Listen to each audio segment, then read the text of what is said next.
कि अन्याय अत्याचार और शोषण की बात अगर कोई ये कहता कि बहुत बड़ा तानाशाह, कोई ये कहता हो कि उसके सामने सरकारें झुकती हैं, तो मैं बताऊं हम वो लोग हैं, हम वो मजदूरी करने वाले लोग हैं, घास खोदने वाले लोग हैं, गेहूं काटने वाले लोग हैं, खेती करने वाले लोग हैं कि जो जिन लोगों का जलवा एक दिन भोपाल मध्य प्रदेश सरकार झेल नहीं पाई थी, वो लोग हैं। ये बताओ जा करके, कहीं ऐसा ना हो कि हम अपनी कार्यस्थली मुरैना को बना ले और मुरैना के मंत्री संतरी एसपी कलेक्टर झेल ना पाए। शोषण उतना करो जितनी सहने की क्षमता हो, अगर सहने की क्षमता ना हो तो शोषण को कम करना शुरू करो।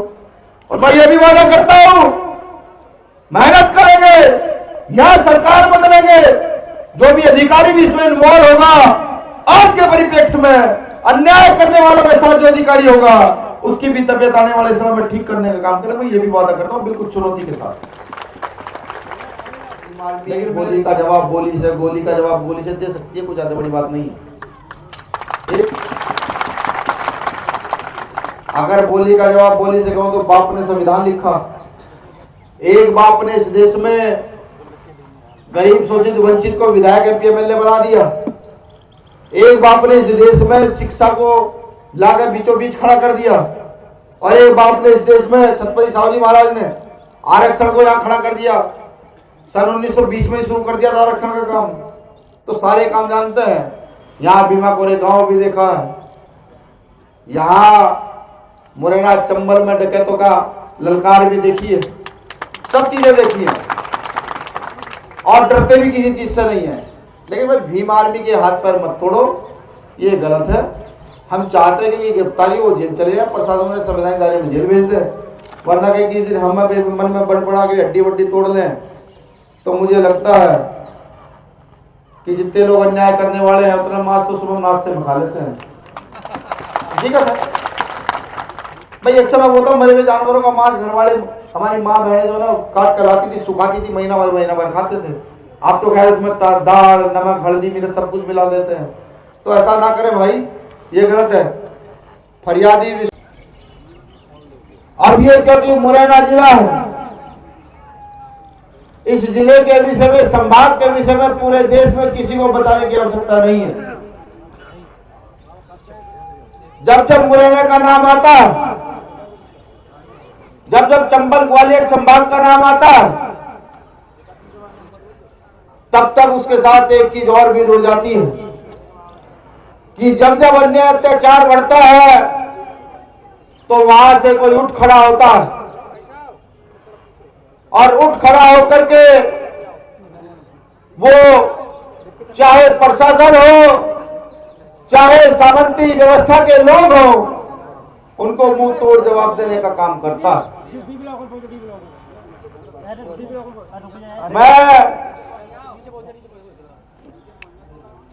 मैं इस क्रांति धरा को नमन वंदन करता हूं। हालांकि यहां आते ही वो अग्रेसर मैं खुद में महसूस कर रहा हूं कि उस अग्रेसिव भाषा का प्रयोग करूं जिस भाषा को सुनकर मुरैना के लोग भी गर्म हो जाए, जिस भाषा को सुनकर शायद माता फूलन देवी का संघर्ष आप लोगों के खून में रौंद उतरे। लेकिन फिर सोचता हूं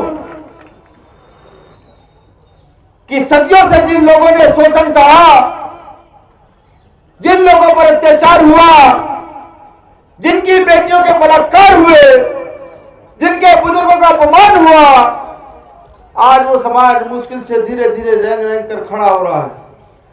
आज वो अपनी आवाज उठा रहा है। उस समाज का मार्गदर्शन करना जरूरी है।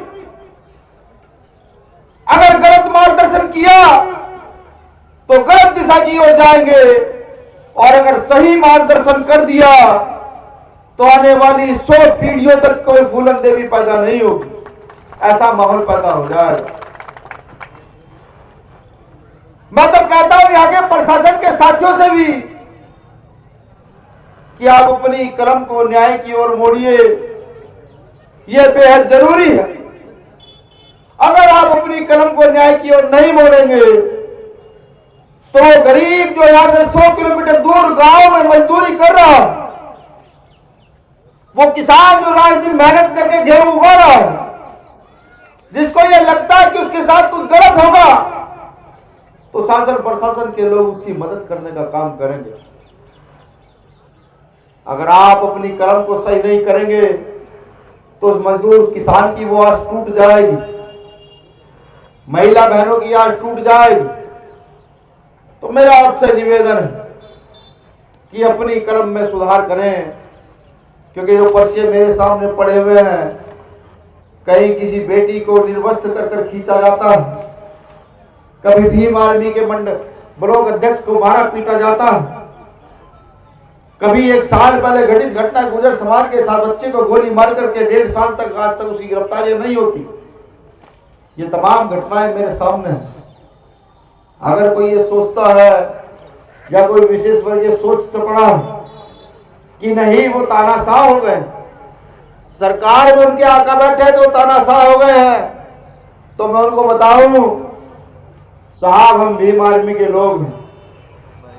आज तक कभी हमने डंडा नहीं उठाया, आज तक का रिकॉर्ड है, लेकिन फिर भी इस देश में हम लोगों को नक्सली आतंकवादी ना जाने क्या क्या कहा गया। मेरे आज सहारनपुर की घटना भी याद आ रही है, जब सन 2017 में वहां एक गांव में बेटियों के साथ अभद्रता हुई, सदगुरु रैदास जी की प्रतिमा का अपमान हुआ, डॉक्टर अंबेडकर की प्रतिमा का अपमान हुआ, वहां महिलाओं को, बेटियों को खींच खींच कर पीटा गया, वहां पर दलितों के जानवरों में आग लगा दी गई, दलितों के घरों में आग लगा दी गई, अनाज फूंक दिया गया। जब उनके लिए हमने रोटी कपड़े मकान की बात कही, जब उनके लिए हमने जा करके अपने लोगों को कहा कि नहीं, वो जो बेटियों के तन पर कपड़ा नहीं, उनको कपड़े पहनाने हैं, कपड़े दीजिए, तब सरकार ने और यहाँ के उन सामंती व्यवस्थित लोगों ने हमें नक्सली का टैग दिया था, आतंकवादी का टैग दिया था। वो दिन मेरे याद आ रहा है।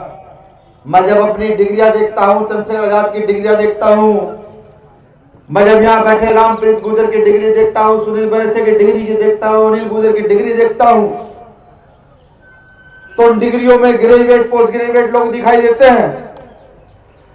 और ये महसूस होता है कि अगर हम भी थोड़ी मेहनत कर लेते तो कहीं पीसीएस अधिकारी होते, कहीं बैंक में मैनेजर होते, 1-2 लाख तनख्वाह ले रहे होते और उतनी ज्यादा रिश्वत ले रहे होते, क्योंकि व्यवस्था देश की है।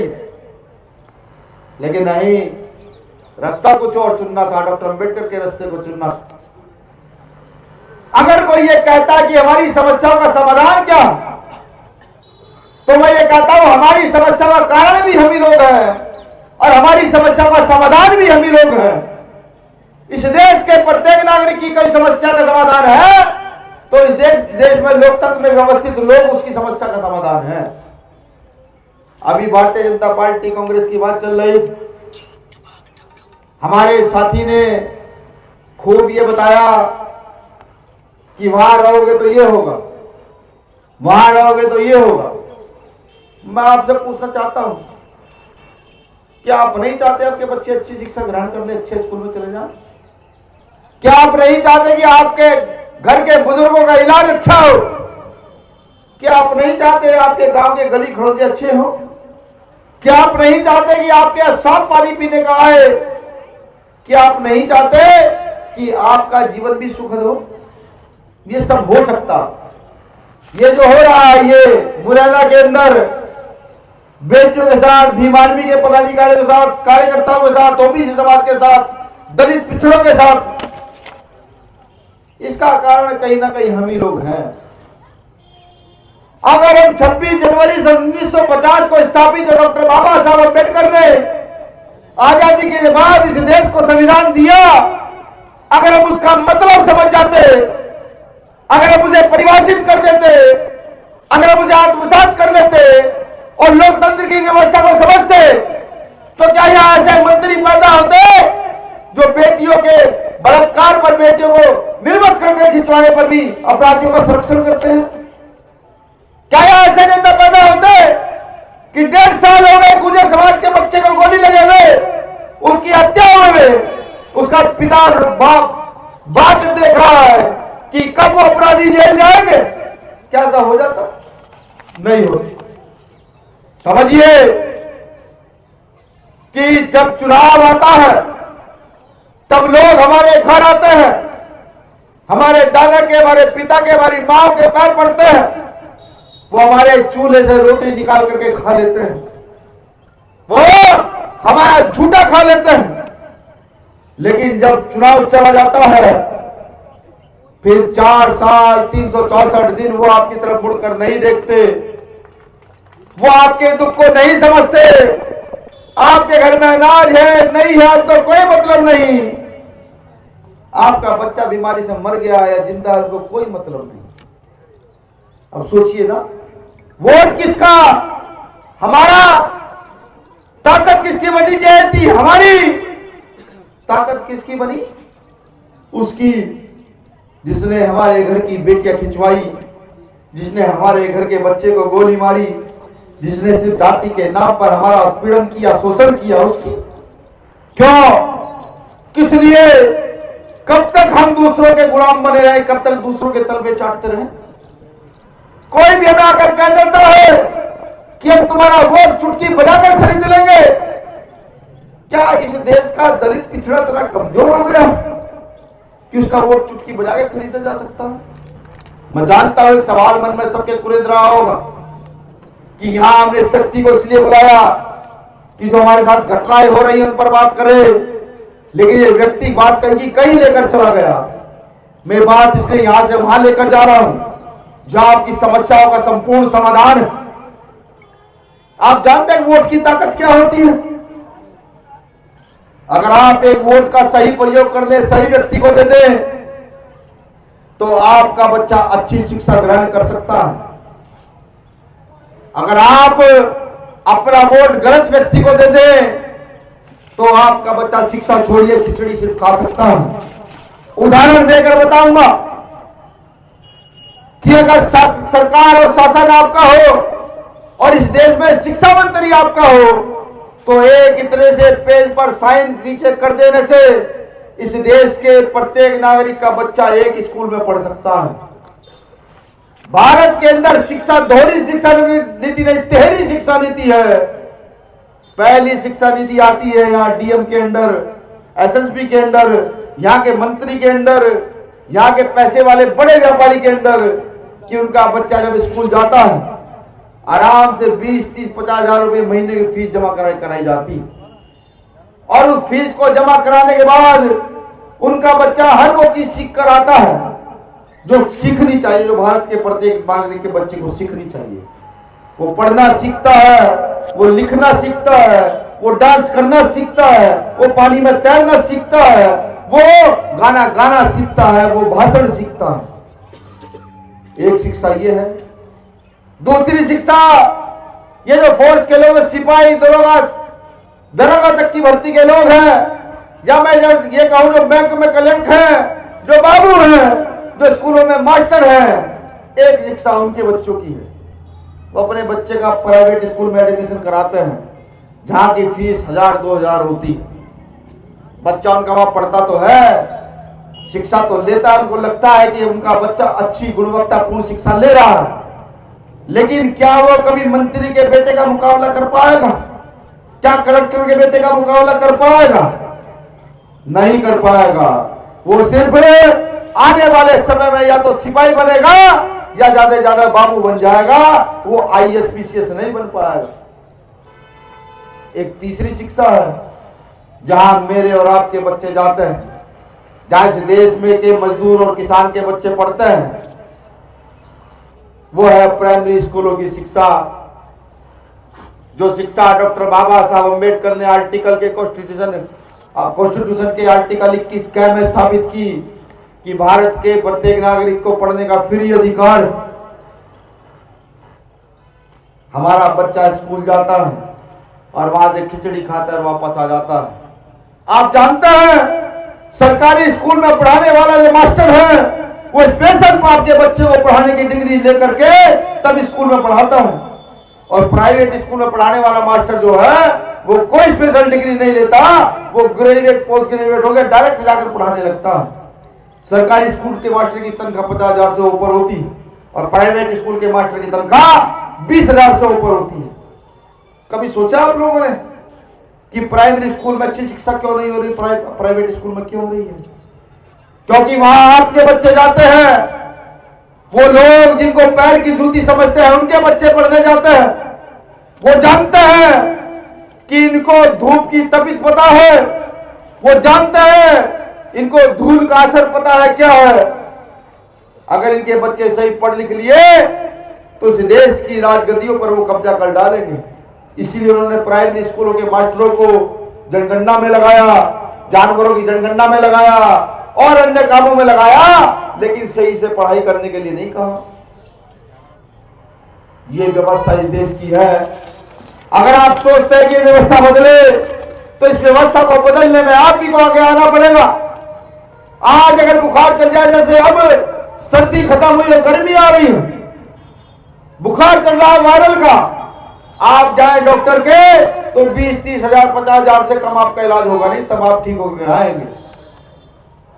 वहीं एक अच्छे पैसे वाले का इलाज उससे भी बड़े हॉस्पिटल में होगा, जहां एक रात की फीस 1 लाख रुपए है, वहीं आपके और मेरे बच्चे का इलाज सरकारी हॉस्पिटल में होगा, जहां बेंच के नीचे से अगर आपने कुछ दे दिया तो इलाज हो जाएगा, नहीं दिया तो आपका बच्चा तड़पता रहे। और अगर इस देश में हॉस्पिटल एक जैसे हो जाए कि बुखार चढ़ाओ डीएम को, बुखार चढ़ाओ मुझे और बुखार चढ़ाओ आपको, हम एक ही कमरे में एक अलग अलग बेड पर पड़े होकर इलाज करा रहे हो, मरेगा तो यहाँ का कलेक्टर भी मरेगा, मरेगा तो मैं भी मरूंगा उस बुखार से। और अगर कलेक्टर जिंदा रहेगा तो मैं भी उस बुखार से जिंदा रहूंगा। लगता नहीं आपको ऐसे हॉस्पिटल का निर्माण होना चाहिए? बिल्कुल होना चाहिए। ये कब होगा? जब बाबा साहब द्वारा स्थापित संविधान में जो लोकतंत्र की व्यवस्था दी गई है, आपको जो वोट का अधिकार दिया गया है, खास तौर से वोट का अधिकार इस देश के गरीब शोषित वंचित वर्ग के लिए, इसको अपने वोट की ताकत को समझना चाहिए। इस वोट की ताकत को एकजुट कर यहाँ की शासन सत्ता को बदल देना चाहिए और ऐसे लोगों को बिठाना चाहिए जो आपकी समस्याओं का समाधान कर सके। अब बताइए, आप ही जवाब दीजिए, अगर यहाँ के सबसे बड़े मंत्री के बेटे को कृषि मंत्री बना दिया जाए, क्या उसके पास किसानों की समस्या का समाधान होगा? जब उसे यही नहीं पता कि ईख कब बोया जाता है, गन्ना कब बोया जाता है, गेहूं कब बोया जाता है, चना कब बोया जाता है, सोयाबीन कब बोई जाती है, क्या वो समाधान कर पाएगा? नहीं कर पाएगा। हाँ, अगर आप किसान और आपके बेटे को कृषि मंत्री बना दिया जाए तो वो वहां जाकर पार्लियामेंट में धार सकता है कि इस बार गन्ने की फसल में ये रोग आया है, इसके लिए इस वाली दवाई की आवश्यकता है। वो दवाई सोसाइटी या सरकार के माध्यम से किसानों तक फ्री भिजवाई जाए। इस बार गेहूं की फसल हल्की हुई है, कारण पता करेगा, आपकी जमीन की जांच कराएगा, कौन सा कीड़ा जमीन में लगा है ये बताएगा। अगर किसान का बेटा कृषि मंत्री होगा तो, और व्यापार नेताओं का बेटा होगा वो थोड़ी कर पाएगा, नहीं कर पाएगा। यही व्यवस्था बदलनी। आज व्यापारी रो रहे हैं, व्यापारी कहते हैं हमारी समस्या का समाधान नहीं हो रहा। मैं कहता हूं जब तुम नेताओं के बच्चे को वोट दोगे तो आपकी समस्या का समाधान कैसे होगा? अरे अपने बेटे को निकालो राजनीति में, कोई जगह नहीं देता तो भेजो भीम आर्मी दे की जगह है, और जिताकर उसको भेजो, वो जाकर बात करेगा कि हमारी व्यापारियों की ये समस्या है। ये काम जब तक नहीं होंगे काम चलेगा नहीं, बिल्कुल नहीं चलेगा।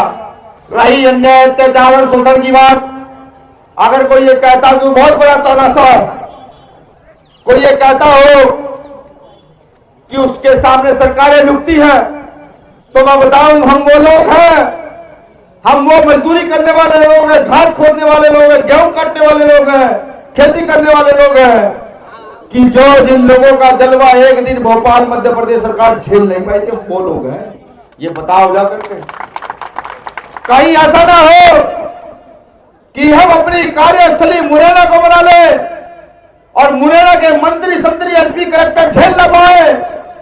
शोषण उतना करो जितनी सहने की क्षमता हो, अगर सहने की क्षमता ना हो तो शोषण को कम करना शुरू करो। और मैं ये भी वादा करता हूं, मेहनत करेंगे या सरकार बदलेंगे, जो भी अधिकारी भी इसमें इन्वॉल्व होगा, आज के परिप्रेक्ष्य में अन्याय करने वालों के साथ जो अधिकारी होगा उसकी भी तबियत आने वाले समय में ठीक करने का काम करेंगे, ये भी वादा करता हूं बिल्कुल चुनौती के साथ। लेकिन मेरे साथियों, मेरे बुजुर्गों, मेरे भाइयों, मेरी माताओं, मेरी बहनों, इस व्यवस्था को बदलने में भीम आर्मी आजाद समाज पार्टी के कंधे को मजबूत करने का काम करो। अरे एक बार तो मौका दो, कम से कम बिना मौका दिए पूरे देश में अन्याय अत्याचार की लड़ाई हम लड़ते हैं।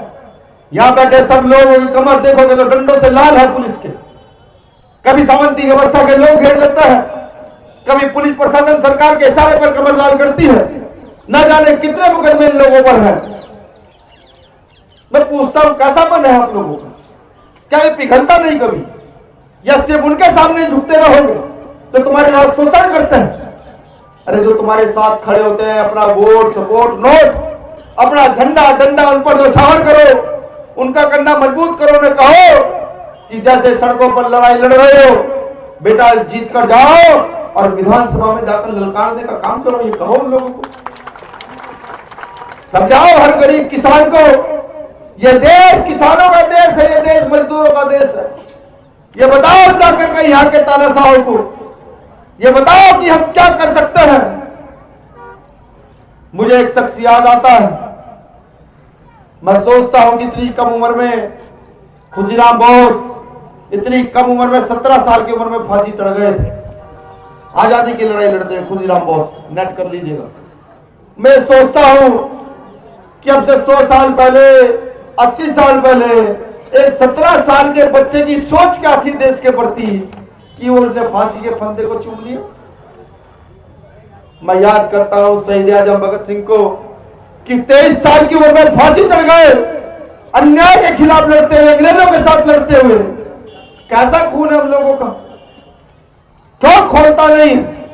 उस समय अगर संविधान होता और उस समय लोकतंत्र होता, मैं लिख कर देता हूं कि उस समय भगत सिंह जैसे लोग इस देश के प्रधानमंत्री बनते, शहीद आजम चंद्रशेखर आजाद जैसे लोग इस देश के प्रधानमंत्री बनते। उस समय अगर संविधान होता, लोकतंत्र होता, नहीं था। आज है, आज हथियार उठाने की जरूरत नहीं है। आज तो सिर्फ संविधान का आर्टिकल 19 उठाने की जरूरत है। उस आर्टिकल को उठाकर उसका प्रयोग करके अपनी जुबान से पढ़ करके जाओ, लोगों में जागृति पैदा करो और कहो इस देश को बचाने की बात है, हम इस देश को बचाएं। जाओ ये काम करो, तब जाके ये जो युवा आज दम भरते हैं, जो लगातार फोटो खींचते हैं, तब जाके आने वाली नस्लें तुम्हारी जवानी पे गर्व करेंगी। जैसे आज हम शहीद आजम भगत सिंह का नाम ले रहे हैं, अगर आपने अपने समय में काम किया तो मैं लिख कर देता हूं, आने वाली नस्लें तुम्हारी जवानी पे गर्व करेंगी। मैं ये तो नहीं कहूंगा कि अमेरिका तुम्हारा नाम लेगा, लेकिन हाँ, जो व्यक्ति ईमानदारी से काम करेगा उसका क्षेत्र, उसका गांव, उसका मोहल्ला, उसका संभाग, उसका प्रदेश, उसका नाम स्वर्ण अक्षरों में लिखेगा कि ये वो लोग थे अन्याय अत्याचार के खिलाफ लड़ रहे थे और इस देश में संविधान को बचा रहे थे। ये काम करना है साथियों। ये काम जब तक नहीं करोगे तो काम बिल्कुल भी नहीं चलेगा। कुछ घटनाएं हैं, कुछ घटनाएं मेरे सामने है। बेस का एक पेज और कहाँ है देखना जरा। कुछ घटनाएं मेरे सामने है, खास तौर से इस थाने की। यहाँ पर खुफिया विभाग के लोग आए हुए होंगे। भाई मैंने इसका पेज मांगा, इसका एक पेज कहाँ है?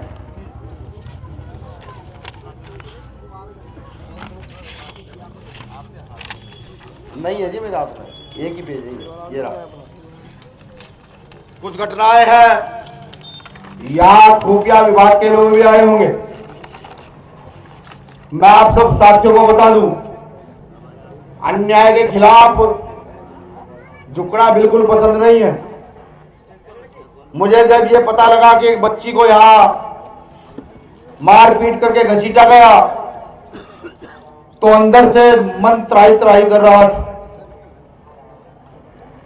जब ये पता लगा कि 1.5 साल पहले एक बच्चे को यहां गोली मारी गई, गुर्जर समाज के बच्चे को, आज तक गिरफ्तारी नहीं हुई, तो अंदर से क्रोध जो है वो अपनी सीमा पार कर रहा था।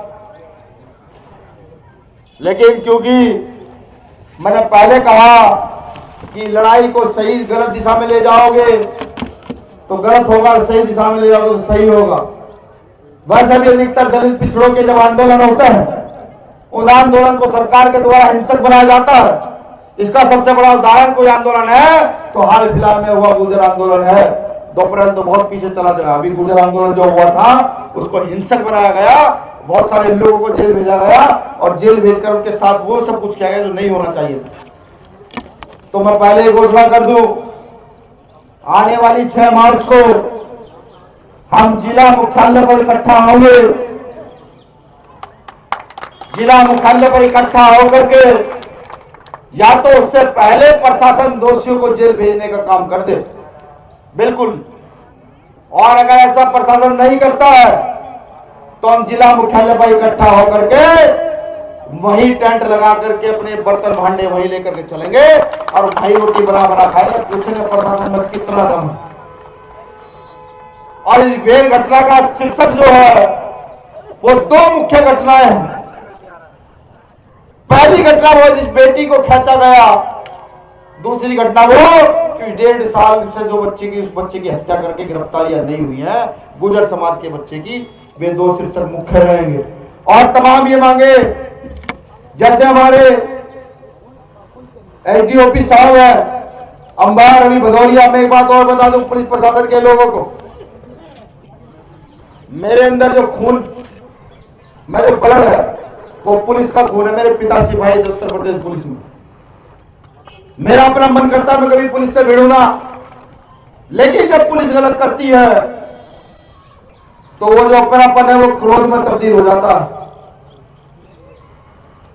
मेरी बात एसएसपी साहब तक जरूर पहुंच रही होगी, तो उनको बताइएगा कि यहाँ जो एसडीओपी साहब है अंबा रवि भदौरिया जी, अंबा थाना प्रभारी को तत्काल स्थानांतरित किया जाए।